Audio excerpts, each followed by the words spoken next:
Randy, thanks for coming on. Can you walk us through the recent developments between Anthropic and what we now call the Department of War? Thanks for having me, Michael. Sure. This all revolves around a $200 million contract Anthropic signed in 2025 with the Pentagon, or the DoD, to supply their Claude AI models for classified military applications.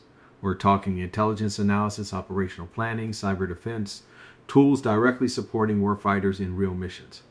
The original deal included clear restrictions, no use for mass domestic surveillance of U.S. citizens, and no fully autonomous lethal weapons where the AI selects and engages targets without human oversight. And that's where things got complicated? Precisely. In early 2026, the DoD sought to update the terms for broader all lawful uses access, basically removing those explicit prohibitions. From their view, private companies shouldn't impose hard limits on how the government deploys tech for national defense, especially in active conflicts where flexibility saves lives and enables quick decisions. Anthropic stood firm, arguing those two use cases cross serious ethical and safety lines.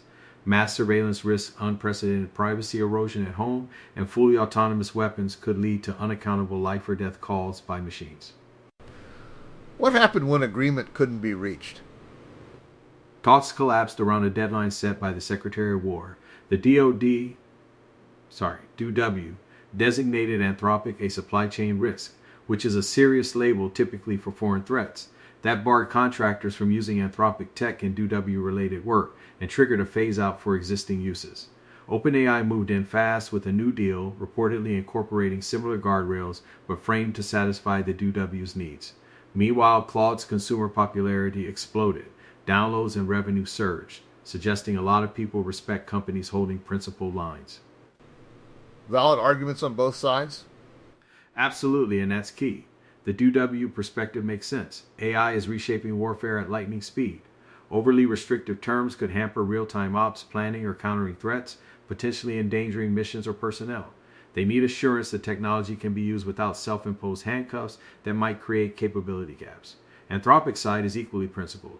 They're not anti-defense, they've supported warfighters and want to continue, but their models are built with constitutional AI principles at the core, blocking mass domestic surveillance, safeguards civil liberties here in the U.S., and prohibiting fully autonomous weapons avoids scenarios where accountability vanishes. It's about contributing to national security without enabling foreseeable misuse or undermining core values. Any realistic path forward? There has to be. Reports indicate back-channel discussions have restarted, and both have strong incentives. The DoD needs top-tier AI. Anthropic wants to support defense responsibly.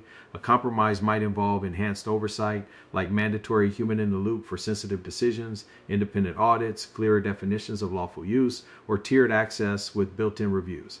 OpenAI's adjusted agreement shows threading the needle is possible. Done right, this balances urgent security needs with ethical innovation. Done wrong, we get either operational shortfalls or unintended risks. Clear and even-handed as always, Randy. Thanks for breaking it down. Appreciate it, Michael. These issues are too important not to discuss thoughtfully.